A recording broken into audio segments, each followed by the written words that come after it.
Hey, what's going on, everybody? Not your average Josh back here for another video, and I'm doing a little bit of a back-to-back of TV review. I just did Creature Commandos. That was my last video uploaded on my channel, the Max DCU series, and now I am doing a Disney Plus show that just ended, the Star Wars show Skeleton Crew.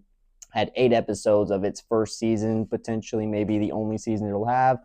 And I'm really excited to talk about it here. But before I get into my video, as I always say, if you're watching this, I appreciate anyone who is. And if you want to support this channel any further, you can hit that subscribe button. Also, leave a comment down below. What are your thoughts on this show, Star Wars overall? And you can also hit the like button as well if you want to offer any further support. You can also follow me on any of my social media platforms that are on this screen right now as well. But let's go ahead and get into this review of Season 1, potentially maybe the only season of Skeleton Crew. And if you are unaware, this show was created by John Watts and Christopher Ford and follows 4 kids in a galaxy far, far away that are on an isolated planet, soon to be involved in a coming-of-age story where they discover worlds outside of their own, while also making mysterious discoveries about their own home planet. And as I mentioned, this show was created by John Watts and Christopher Ford, and also 2 episodes were written by Myung Jo Westner. I believe that's how you say the name there. Sorry if I misspoke on that.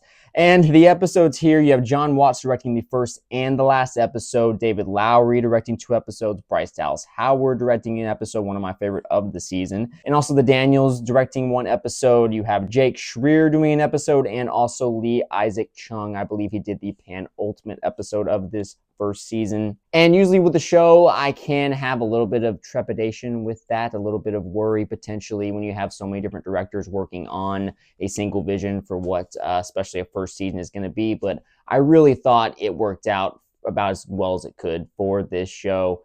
I really enjoyed all the directors here for what they brought to pretty much each episode. There wasn't a bad episode amongst any of these. And for me, Star Wars is definitely in a place that is very chaotic right now. I think with the last show, The Acolyte, I really did not enjoy that show much at all. Completely befuddled at what they were doing with some of the choices with the characters. It was a lot of decisions that did not go over well for me personally. And so going into this show, I was hoping to have a return to form. The trailers, I'm not going to lie, I was a little mixed on them at first. This whole suburbia, Star Wars, didn't know how I'd feel about that. You're introducing these young kid actors, and that can be always very tricky because you don't want to criticize them too much. They're so young, and to be able to tap into emotions that they obviously aren't really living should be so challenging as a young actor. Really hoping for the best with this show.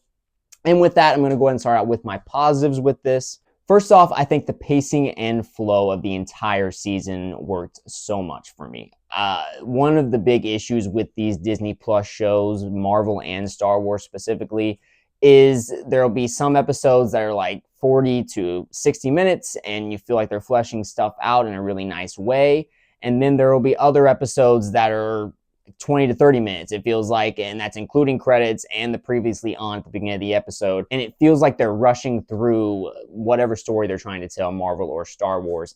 And I think here they did a really good job of still having those shorter episodes, but feeling like they had a really well thought, well written out vision. One of my favorite episodes of this season, the one that was directed by Bryce Dallas Howard, I believe, is the episode 6, where you have basically a shorter episode diving deeper into the main core characters here of Wim, KB, Neel, and Fern. And that's a lot of what the episode is focusing on until the very end, where you get this kickoff into what the next episode is going to go into.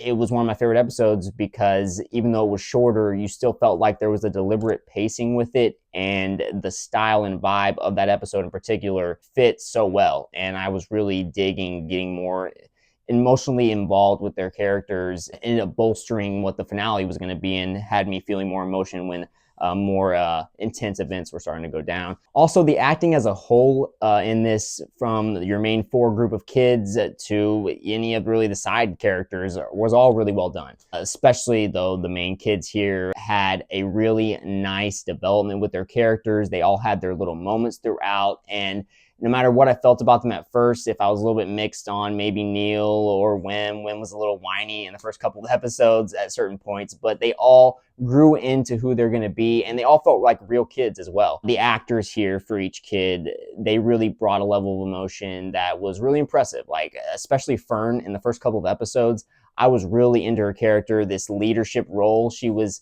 embodying, while also having some of those issues underlying where she's a little too controlling, and that comes out a little bit with KB as we go forward here.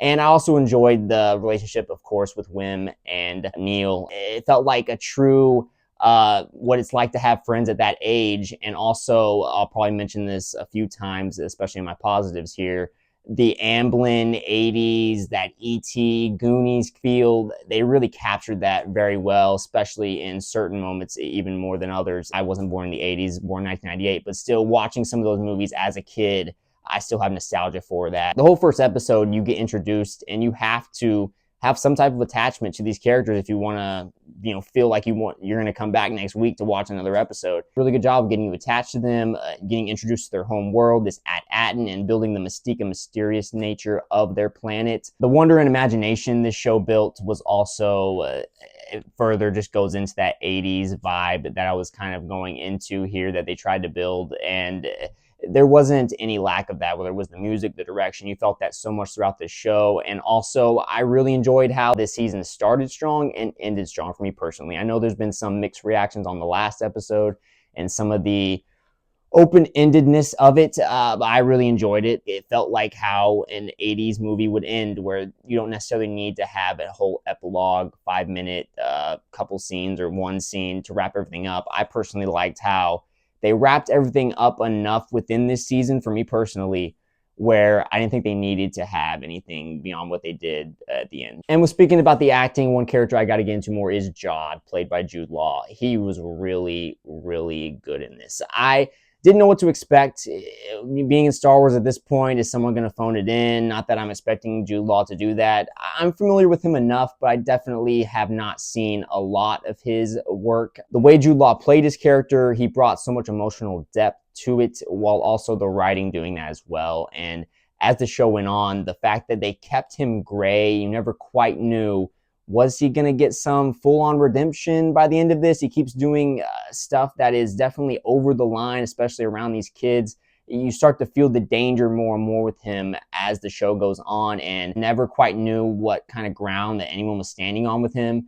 Like, is he going to end up being your ally or your enemy? You just never quite know, and that played into the pirate character that he is throughout this whole season. Really nice how they lean into the pirate nature of this story as well. They didn't shy away from that at all, and I think that added to the adventure that, as I mentioned already, Goonies, but also Indiana Jones vibes at times, especially in a particular episode in this season, where they come across this treasure, not on At-Atten, but in another planet that they're at. Felt like something straight out of The Mummy or Indiana Jones. And with that, it was nice to see this show embrace practical effects so much. You have this wolf character, Brutus, who I thought the design was really cool. Like, I know some people, I think, had an issue with it looking a little bit goofy, but I thought it was another throwback feel to it, where he had this nasty look to him. You could tell it was fake, I guess, but I thought it looked really cool to me. And a lot of the practical effects they use in this, I mentioned that Indiana Jones kind of moment in episode 5, I believe it was, where they stumbled upon this treasure and everything. They did a good job of matching the practical with the digital effects, and it was really nice. Nothing ever felt too off for me. There was a couple times. This is still a TV show, and even though they probably spent a lot of money on this, I'm assuming, haven't really looked into it too much, but even with that, I thought the effects looked pretty damn good throughout this whole show. I already went into how episodes 6 through 8 was probably the best stretch for me with the season, the most consistent, really well-written, well-directed, all across the board part of the season. Episode 6 was one of my favorite episodes because it's the way, as I already mentioned, goes into the character moments. They really do that so well in this episode. You get this one-on-one with KB and Wim, and you also get a one-on-one a little bit with Neel and Fern. And I thought I did have a little bit of an issue of how they brought that about, how they ended up pairing their characters off. But I thought it ended up paying off so well that it didn't really bother me too much. And the moment you get with KB, where she's needing her batteries recharged, or however you want to put it, and her and Wim are having these conversation where KB feels like she can't open up to her friend Fern. And this innocent response that Wim gives that any kid that's that age and has that mindset we can all relate to, where he goes, oh, well, it doesn't matter. You can just be friends with me and Neel. And it's this little moment, but it felt so authentic and real, and it was so touching as well.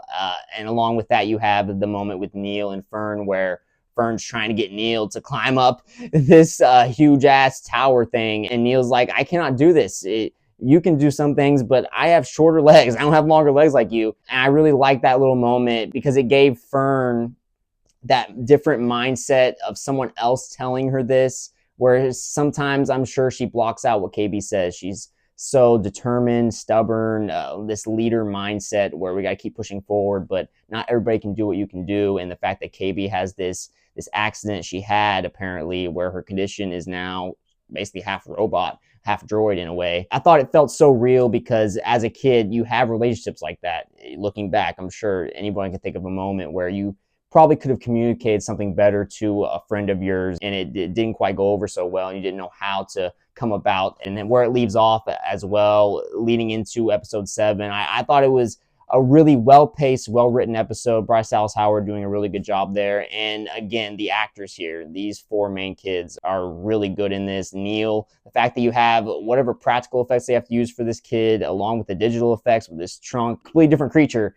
and you're still connected to him. And I never once was like taken out by the fact that he looked like 2 CGI or something. They did a really good job with the effects there. And then the kid's performance, you have to, I'm sure, all the distraction there with whatever he has to wear and all that. And as I mentioned, I was a little mixed seeing the trailer on this whole Star Wars suburbia side of things. And I liked it more than I thought I was going to. I thought it really fit into the galaxy. I didn't know how I'd feel because would it have this too much of like this uncanny valley you got to ride of like, would it feel outside of what Star Wars really is? But I thought they still added enough Star Wars isms into the town that they're at, this futuristic vibe in a way where it still felt Star Wars to me. And then also the story was so engaging. And also the fact that they're able to go to a different part of the galaxy. One thing that The Acolyte was trying to lean on and other Star Wars content has, but this show does it in a way that works very well because the writing, the directing, the plan seems so thought out and well executed, that the show worked because you are able, with everything being done so well on that level, you're able to transport to this different part of the galaxy. And they're leaning into the pirate side of this story so much with their droid friends, SM-33 or Smee. There's so many little shout outs like that throughout the season, and you can have fun with it because you're enjoying the show. As where a lot of Star Wars issues, or even going to Marvel, the issues there lie where sometimes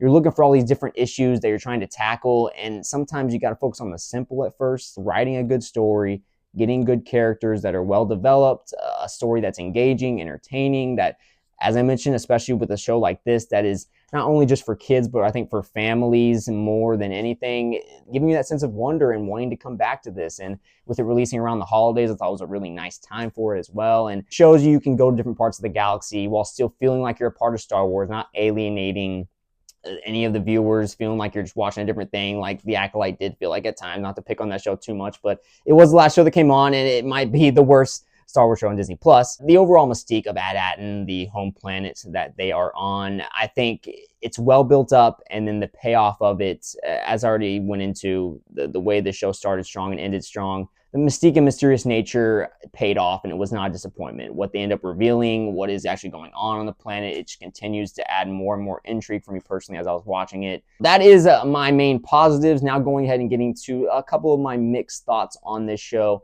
And I touched on it a little bit as I was going off of my positives there. Episode 3 was the weakest for me with this first season. I thought it was definitely setting things up, and it felt more like a bridge episode. So there's a little bit of a pass I gave to it in certain respects. It was the least interesting, and it's the first real introduction to Jod and his character as he's now on this adventure with the kids. At first, in this episode, mainly the only time in this whole season where I didn't quite know how I felt about the chemistry between Jod, Jude Law, and the kid actors here, along with their characters. At first, it felt a little bit wonky. I didn't know which way we were going. I still had no idea which way, the direction they were going to go with Jod's character. A little bit of a feel-out process that I think took the episode down a little bit for me, but overall, still gave it a positive rating. And another mixed aspect for me with this show was, I kind of touched on it a little bit at certain times, but there were moments that felt forced, I thought, overall, with the writing and the direction of some of the characters. And none of it ever derailed my enjoyment with the show. As you probably already tell, I really did enjoy the show overall. I do think there were some moments where I was like, okay, that felt like they were in the writer's room and they needed this to happen so they can move the plot forward. And you're going to get that in most everything you'll see. So it's not too much of a knock. That's why it's in my mix. Most everything that did feel that way, I thought it ended up paying off in the end. Like, okay, we ended up going in a good direction here, so I can look past some of that. But that is probably one of my other mixed aspects. But getting into the negatives with this, and it is actually an episode that is one of my favorite of the show, so it's a little bit weird here. It's the main aspect of this episode 7 I'm talking about, that took it off from being even better than what it was. And there's definitely some logic issues in episode 7 with Jod's character. There's a moment where he gets knocked down by Smee, and the kids are trying to go off and get past this great barrier. That is another thing that's really awesome that I didn't quite even really mention in my positives. The whole effects of the great barrier that's surrounding their planet, so cool. They're trying to get past this great barrier, and Jod is clearly knocked down as they're taking off in their ship, and somehow he ends up on their ship. It was a complete logic issue that for me, I was thinking it over after the episode, and even as the episode was going on, couldn't come up with a reason of how the hell he got on that ship. Like, I get he's force sensitive, he has powers that some Jedi can have, just still a little bit untrained, but how the fuck did he get on there? It really didn't make sense. And then there was also other logic issues once you get on this planet and Jod is holding these kids captive in a certain way, and none of the droids question enough, I thought, Jod, and him having any identification they needed to prove that he was an actual emissary of the Republic took the episode down from what it really could have been. I really enjoyed the episode overall. That was only the main point that bothered me about the episode. Yeah, that's really my main negatives though. Overall, as I mentioned, I really enjoyed this show. Didn't really get as much viewership as it could have. That's a little unfortunate, but I think unfortunately that's the state of Star Wars right now with how the Acolyte was. It really alienated a lot of people from Star Wars. You have the toxic arguments online with people that are just completely hating on Star Wars from the beginning, and now you give them more fuel with a show like that. It is really unfortunate to see the state of Star Wars right now. It's one of my favorite universes, movies and television. I love so much of what you can do with that. I think this show is an example of that. So hopefully they can continue forward. I know Andor season 2 is coming out this year. I'm really looking forward to that. I love that first season. So hopefully we'll get back-to-back good Star Wars maybe first time in a while. It seems like with Star Wars and Marvel, they're both on that similar plane in a way of, can we get consistent? Not everything has to be great, but just good back-to-back. And so hopefully we'll get that. But that is overall my main thoughts. And as I've mentioned in a couple of my reviews of TV shows on this channel, the way I come up with my overall rating of a season is after I'm done with each episode, I'll give a rating, and then once I'm done, the season's over, I add them all up and come up with an average of what I thought the season was. And with that, I'm giving Skeleton Crew an 8.7 out of 10. Really fun, really well done Star Wars. Reminded me of the highs of Mandalorian season 1 and 2, and also Andor season 1, as I mentioned. What are your thoughts? Have you seen this show? Do you not care to see it? What is your overall view, and where are you at with Star Wars? I know there's a lot of chaos going on with it still right now, the leadership, and when are they going to come out with another movie? It's now been so many different years. There's so many stories you can tell. Like, what's taking them so long? Whatever your thoughts are, leave a comment down below. And you can also hit the like button and also subscribe to this channel if you want to support it any further. And also follow me on any of my social media platforms that should be on this screen right now. And depending when this comes out, who knows if TikTok is still going to be around. So that might not be one you can go on to anymore, but who knows what's going to go on with that. But I will be coming out with more movie reviews. I had a week where it's been a little bit slower, and so I do need to get to see Den of Thieves 2. Actually, I'd never seen Den of Thieves 1. Just watched that a couple days ago for the first time, and I enjoyed that pretty well. So we'll see what happens with that. But I also am going to see Wolfman as I'm recording this right now tonight. But also I will be seeing One of Them Days at some point as well. The new Keke Palmer SZA movie looks like it could be a fun comedy. I'm hoping it will be. So a lot more videos to come here pretty soon. I appreciate anyone who's watching this, and I will talk to you guys later.